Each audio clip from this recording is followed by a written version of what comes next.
Rainfall in and around the country was welcomed after a period of intense heat.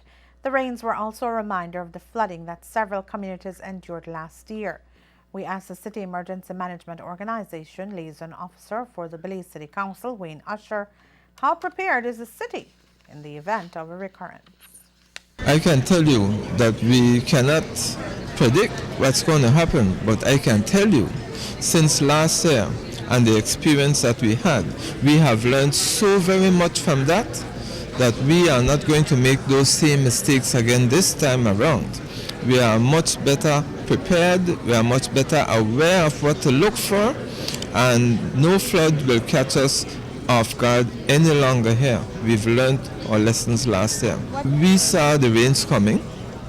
Everybody knew it's going to rain, but from our own aspect and culture, we dispense with it. Oh, it's going to rain, we're going to have some floods, and then it's going to run off. As soon as the rain stops, the water will run off, things like that. No one thought that we would have 3 days of incessant rains, and that really flooded everything, and then there was no way for the water to go because the ground is already saturated.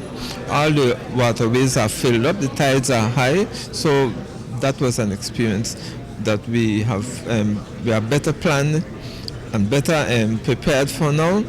We know that if we have to evacuate people, what we need in terms of equipment, the timing to evacuate people, the areas, in particular the areas that are vulnerable to flooding, we are much better off now.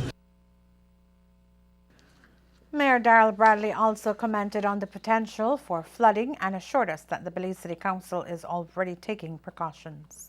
We are sadly going to be with flooding for a significant amount of time because Belize City really is at sea level. So that one of the things that we have done is they even using concrete roads. That's a flood mitigation and climate adaptability strategy because the concrete is able to last through a weather storm better than asphalt. We are working very hard on getting our roads prepared. Very shortly we already signed a contract for a drainage clean out and then refilling the manhole covers. That's something that people are going to see very, very shortly. We are working very closely in terms of having crews on the ground who are digging out drains, cleaning drains in various neighborhoods in Belize City. So that we're working on that not as a project, but we have people who are doing that every single day as part of their core component. We're talking a lot about sanitation, about ensuring that we clean out the drains because we've noticed that a lot of blockages as a result of the lack of culverts or the fact that people dump if they're doing construction and so forth, so that we're trying to work with the community to ensure that those kinds of issues don't happen, and we are ensuring that we just clean out and make sure that we have adequate drainage throughout Belize. In the event of severe flooding, SEMA says they are prepared to evacuate residents.